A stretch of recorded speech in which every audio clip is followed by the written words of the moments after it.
me dá a oportunidade de fazer a primeira questão, mas antes, como o doutor Aldo comentou sobre filosofia, me parece que a democracia, apesar de Platão não ter sido um democrata, até porque foram os democratas que acabaram com Sócrates, mas me parece que a democracia se insere na categoria das ideias platônicas, né? Algo sempre presente como um objetivo, um ideal, mas um tanto quanto inatingível, como um símbolo da filosofia medieval, de um livrinho chamado A Douta Ignorância. Parece que a democracia é sempre um polígono escrito num círculo, né? Por mais lados que tenha, nós nunca chegamos até lá. O importante é aparar as arestas e cumprir aquilo que só nós compete cumprir, porque a democracia não pode ser outorgada, né? Ela tem que ser conquistada e muitas vezes duramente conquistada. Então a pergunta que eu vou fazer vai direcionada ao Dr. Aldo, porque ele falou da possibilidade de financiamento por meio dos DAS, né? Recentemente a gente fez um estudo. Eu sou originário da Controladoria Geral da União, já atuei inclusive em algumas operações especiais para debelar essa chaga aí que é a corrupção, mas o financiamento pelos DAS especificamente, eu vejo com uma certa ressalva, porque nós temos, como o senhor apontou, 27 mil DAS, só requisitados de outros órgãos, empresas públicas, economia mista, são mais de 11 mil, com um valor aproximado de 620 milhões agora em 2013. Ou seja, você pega aí uma possibilidade de contribuição de 10% desse valor, desequilibra muito. Isso nós estamos falando só da União, né? Só dos DAS nós teríamos aí, considerando 10%, 60 milhões que poderiam ser carregados com uma campanha em âmbito federal.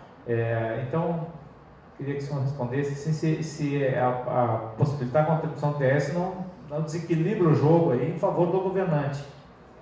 Depois, então, da resposta a gente abre aí para que o público faça também as suas intervenções, lembrando que tem que ser objetivas para que nós tenhamos tempo aí para o segundo painel. Vou responder também brevemente. A ideia de obter contribuições de eleitos ou detentores de cargos públicos é uma ideia que é praticada em vários países da Europa, especialmente na Alemanha. Na Alemanha, o financiamento, pelo menos 30% do financiamento dos partidos políticos vem desse tipo de contribuição que é compulsória. Se nomeado, sabe que ao ser nomeado vai ter que destinar do seu recurso, não é a mais, né? O que você receberia, colocaria no bolso 20%, 10%, isso aí é uma questão de conta, de fazer conta, né? Agora, é claro que isso pode desequilibrar em favor daqueles que estejam no poder, mas isso pode ser compensado com o fundo partidário. Quer dizer, o fundo partidário pode ser destinado, então, prioritariamente àqueles que não têm contribuição pela via de DAS e funções gratificadas. Então, isso pode ser equilibrado. É claro que isso é uma proposta para ser discutida, né? Porque, como eu disse, a gente tira o financiamento de campanha, só 5% hoje são financiados por pessoas físicas. Então, a gente vai ter que criar um buraco de 95%. Alguma coisa tem que ser colocada no lugar para financiar as atividades dos partidos. Então, aí são as propostas que eu estou trazendo para a discussão. Bom, quanto à democracia, na verdade, a democracia ela tem um conceito original na Grécia, que na verdade não era uma verdadeira democracia, porque excluía as mulheres e os escravos. E há uma evolução. Então, ao você falar em democracia, você tem que falar no conteúdo social da democracia. No momento seguinte, você consegue a libertação dos escravos, eles passam, quer dizer, mas o analfabeto deixa de votar, e as mulheres continuam sem votar. Então, o voto das mulheres, aí com a Revolução de 30, e o voto dos analfabetos com a Constituinte de 1988, no Brasil, significou um avanço. Mas, na verdade, quer dizer, o poder econômico termina fazendo com que o poder seja constituído fundamentalmente pelas elites. Então, nós temos que exatamente dar um passo a mais no conteúdo da democracia, uma democracia do século XXI, que incorpore e que transforme a maioria em efetiva maioria de poder. Quer dizer, que não haja esse conflito entre maioria da sociedade ser minoria de poder. Esse aí, então, é uma distorção. Então, uma democracia num grau mais avançado significa essa relação entre uma coisa e a outra, que é uma luta, que inclusive essa discussão agora do financiamento de campanha e de um sistema eleitoral mais democrático contribui nesse caminho. Mas nada, como você disse, eu concordo, não tem nada absoluto. É um processo evolutivo. Quanto à questão da contribuição do BAS, a nossa proposta ela não leva em conta isso. Quer dizer, na verdade, ela equaliza. Nessa proposta que nós apresentamos, eu gostaria que você refletisse. Você tem um projeto nosso? Não. Então eu vou te dar ele de presente. Então, na verdade, é o seguinte, essa proposta nossa, ele resolve esse problema. Porque, por um lado, ele assegura o financiamento de campanha público, né? Por outro lado, ele permite financiamento de pessoas, quaisquer seja, BAS, ou governo, oposição, ou empresário, desde que limitado, para o indivíduo e para o conjunto. Então, está resolvido o problema. Você possibilitou que o cidadão participe, que o cidadão contribua com o seu partido, mas também sem criar uma alternativa ao não estabelecer limites, que é essa contribuição física que se transforme novamente numa outra maneira do poder econômico interferir nas eleições. É um pouco isso. No início do nosso seminário, o César Brito ele apresentou e falou um pouco sobre um livro que tem criado na Celeuma atual sobre a questão da concentração dentro do sistema capitalista, né? Que é um economista americano aí que escreveu sobre o capital do século XXI. E trazendo essa concentração do próprio sistema capitalista mundial para dentro do Brasil, a gente vê isso é gritante, inclusive na própria apresentação das principais doadores, né? Eu sou da Bahia, por exemplo, lá as 100 maiores empresas, elas recolhem para o Estado alguma coisa em torno de 75% do ICMS, só as 100 maiores empresas lá do Estado. Eu queria provocar um pouco a mesa, do ponto de vista de que quando a gente discute financiamento, a gente também está fazendo uma discussão sobre a economia, não é só o sistema jurídico em si, né, mas há um custo econômico mesmo do processo eleitoral, né? Então, a provocação é o seguinte, e já a priori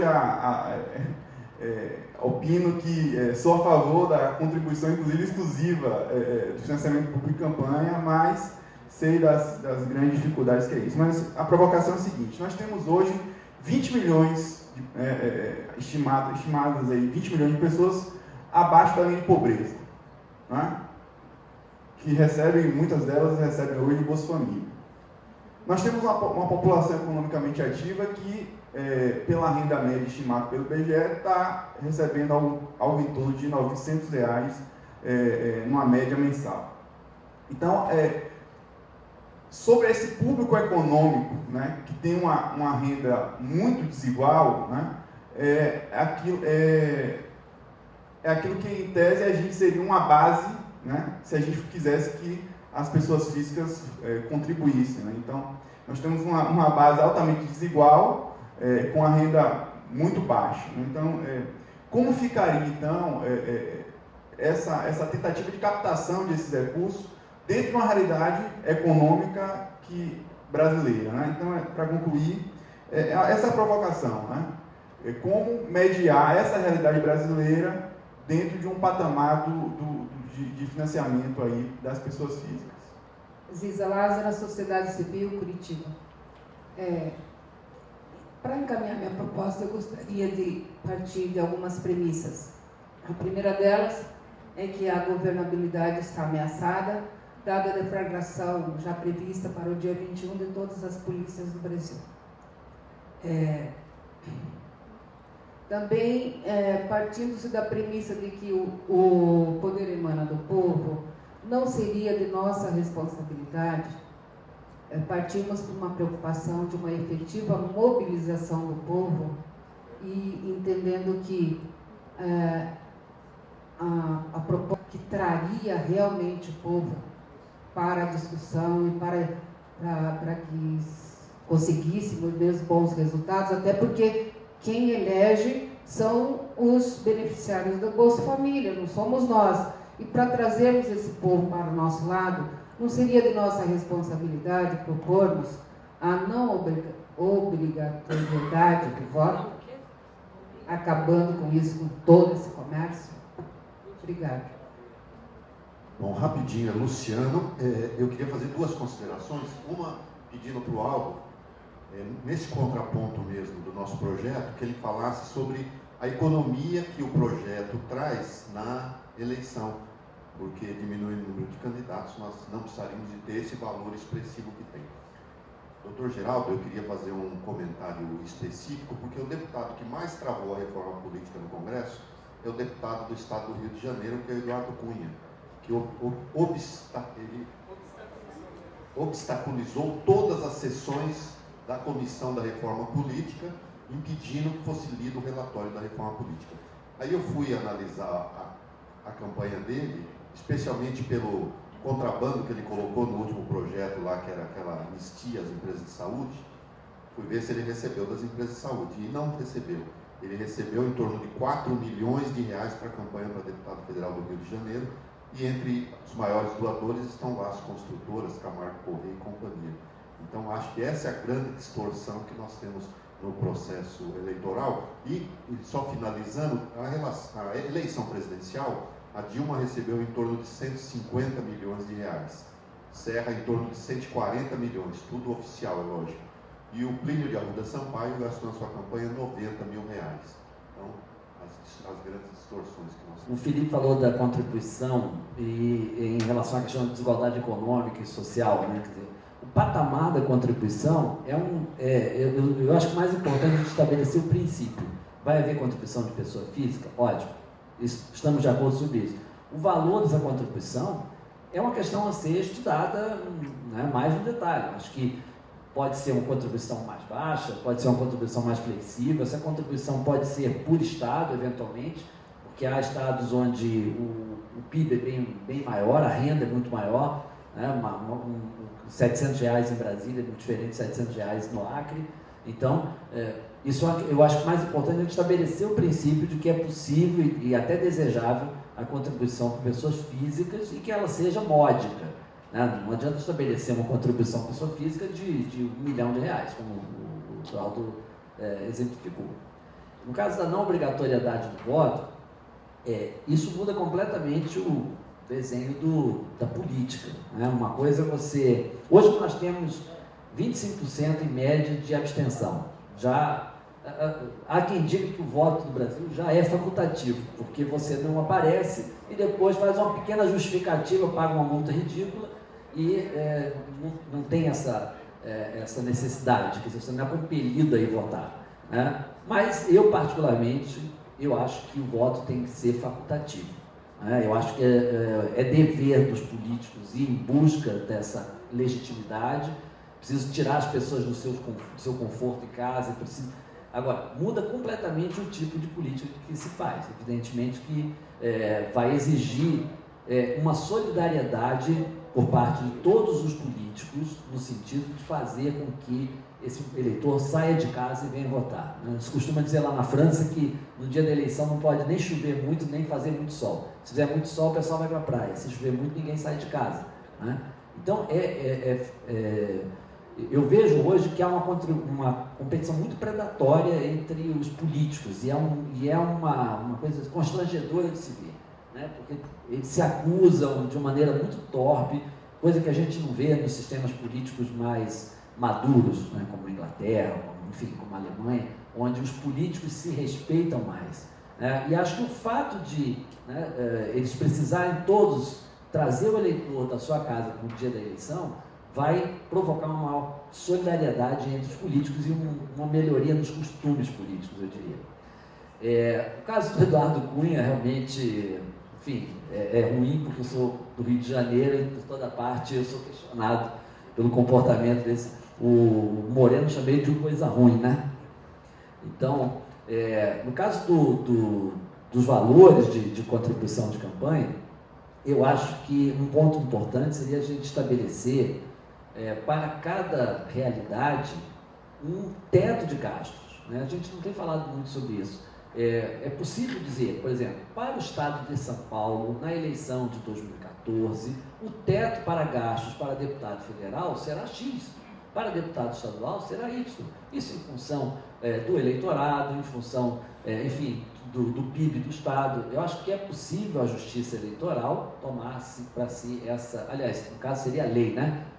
Difícil por isso, mas que a justiça eleitoral negociasse isso com os partidos, porque o que a gente vê são estimativas completamente estapafúrdias. Tem gente que estima 1 milhão para vereador, então é uma informação totalmente sem sentido, né? Então, acho que é isso. Para finalizar, eu diria assim, realmente a reforma política que é possível a gente fazer é aquela que vai aos poucos, né? O Aldo disse, se a gente puser muita coisa no projeto, aí começa a criar dissidência daqui e ali, né? E eu acho que a gente vai, e a gente está avançando sim. Eu diria que hoje essa proibição por doação de empresas é a grande reforma política que nós estamos fazendo. Junto com a ficha limpa, esse é a grande reforma política. Essa batalha agora nós já vencemos. Temos que ficar alertas para futuros embates, né, com a classe política, eles podem tentar reverter essa decisão, mas eu tenho certeza que essa proibição de doação por empresas vai ter maior impacto no processo eleitoral e na democracia do Brasil. Muito obrigado. E a pergunta do Felipe. Tendo essa diferenciação da renda, como equalizar? Né? Então, a equalização, na minha opinião, vem primeiro através do financiamento público. Se não tiver o financiamento público, se for só o financiamento privado, que os setores conservadores estão defendendo, que seja só o financiamento privado. É uma forma de outra maneira, continuar prevalecendo o poder econômico. E como é que seria a contribuição desses segmentos, quer dizer, mais pobres? É menos recurso para muita gente, que o empresário vai ser mais recursos para pouca gente. Então, essa que é a fórmula. Quer dizer, como a base social, que representa os interesses da maioria da sociedade, tem pouco recurso, então é você obter pouco recurso de muita gente. Esse que seria exatamente o caminho da equalização. Além do que se estabelece, como eu já disse aqui, na nossa proposta, o limite máximo, não é o limite para todos. O cara pode contribuir com 10, 50, 100, 200, no máximo 700. E, no todo, não mais de 40%. Essa é a forma que nós encontramos, inclusive também, porque eu, em última instância, sou também favorável à questão do financiamento exclusivo e da ficha e da eleição de lista fechada. Só que nenhuma nem outra coisa é bem recebida para a sociedade. Em política, você tem que avançar naquilo que a sociedade se incorpora na luta. Daí porque esse nosso projeto está unificando amplamente a sociedade.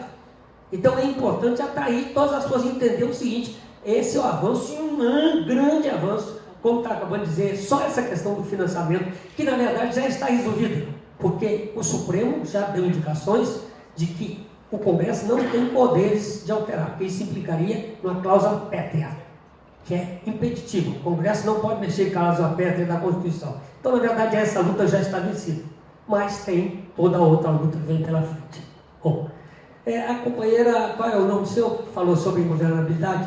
Bom, então a companheira moça lá do fundo, como é que é seu nome? Cisa.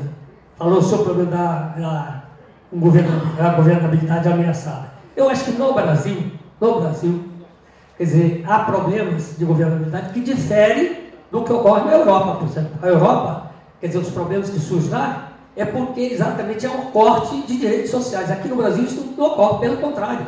Há hoje uma disputa política de manter ou não manter as conquistas sociais. Agora, o que há é uma crise de representação política, pessoal. E a saída dessa crise é uma nova representação política que só virá se tiver reforma política. E se não vier, aí sim, está criado um problema grave para o Brasil. Então, eu acho que é responsabilidade de todos nós mostrar isso. Quanto ao problema da obrigatoriedade do voto, eu sou favorável à obrigatoriedade. Por quê? Porque a gente tem que levar em conta as particularidades do Brasil. O Brasil não é a Alemanha, não é só a atitude dos políticos. É que isso tem a ver com a base econômica, social e cultural de cada país. Quer dizer, no Brasil nós temos um trabalhador que mora na roça. Como é que eles vêm votar? Se isso fica por conta do político, aí sim é que o poder econômico vai querer trazer. Quem tem grana atrás, quem não tem, não ganha. mais uma forma do poder econômico se prevalecer. Um trabalhador que mora na periferia, lá na Pedra Lascada, que tem que vir de ônibus, dificuldade. Então esse pessoal não vem. Isso é bom para a democracia? Claro que não é. Porque se fica mais, além desses 25% que já se abstém, você tem uma camada maior. Então eu acho que esse discurso é um discurso elitista. É uma forma camuflada de continuar exatamente nessa perspectiva, ou de agravar essa perspectiva de elitizar mais ainda o poder político. Bom, e terminando, o Luciano levantou uma coisa muito importante, que é exatamente a economia que o nosso projeto apresenta em relação aos custos de campanha. É uma economia brutal. Por quê? Primeiro, você reduz drasticamente o número de candidatos. Na verdade, o que ocorre é o seguinte: em cada lugar só vai ter o dobro do número de vagas. Então, digamos, quantas vagas tem para distrital aqui em Brasília? Quanto? 24, só vai ter 48 candidatos. Procure saber quantos candidatos teve na última eleição. Deve ter tido uns 300, 400. Então, só aí já uma redução drástica de custo de campanha, primeiro. Segundo, ao você definir que o financiamento é público individual, e ao você definir que para os partidos no primeiro turno eles vão ganhar de acordo com a sua representação, né? E aí são poucos partidos, se são poucos partidos, o volume de recursos é muito menor, mesmo que haja um maior de partido, mas não é muito, não é igual você financiar candidatos. E no segundo turno, os candidatos terão o mesmo recurso repassado para o partido e não para o candidato, e a mesma quantidade de recursos. A única coisa que vale do fundo público, a única coisa que varia é do fundo da contribuição privada, que também tem que ser dada através do partido. Então eu acho que isso aí, a redução de custos é muito grande. Além disso, essa redução do número de candidatos, quer dizer, ela força também, cria condições para uma maior transparência política, porque aí se não é tanto candidato, quer dizer, você vai ter mais clareza de fazer uma opção em torno de alternativas reais, e não de enganação, e não de tentativa de vender a candidatura como uma mercadoria. Né? Então eu acho que isso aí tudo agora reafirma. A própria companheira diz assim, a necessidade de mobilização do povo. É isso, se não tiver mobilização do povo, não há avanço da democracia. O atual sistema político, inclusive, assim, não é suficiente, digamos, a presidente da República vem e diz que fala que é necessário uma reforma política. O outro partido está, mas não, qual é a reforma política? Então é necessário que a sociedade, aí eu acho que o papel desse projeto, que esse projeto não é de partido, não é do governo, não é de nenhum segmento, é da sociedade civil. E as diretas já cresceram porque elas expressavam o sentimento de mudança do fim da ditadura militar e da conquista exatamente do direito do povo de eleger o presidente da República. Foi um passo, mas ainda um passo limitado, porque não é suficiente. Veio e aí eleito o Collor. Tá bom, agora nós queremos exatamente uma nova representação. Então espero que essa mesa, esse debate, essas contribuições que a gente pode dar, que possa ser um estímulo à inserção de cada um de nós, porque tem a responsabilidade coletiva, mas tem a responsabilidade de cada um. E eu acho que esse seminário pode contribuir para que a gente possa divulgar essas conclusões, porque às vezes por uma série de circunstâncias não há condições de ter um local cheio de pessoas. Mas o fato de você estar aqui é uma representação de qualidade. E ao lado disso, a divulgação do resultado diz que pode aí sim para milhares de pessoas e contribuir com o debate político e com a resultante que possa significar um avanço democrático no país. É isso, muito obrigado. Bom, agradeço nossos debatedores, reforço aqui as palavras do Dr. Aldo, os vídeos estarão à disposição no site do MCCE para replicação, precisamos dar conhecimento para toda a sociedade dos temas que foram aqui debatidos e passo a palavra para o nosso mestre de cerimônias, porque nós vamos de imediato compor a mesa seguinte. Muito obrigado a todos.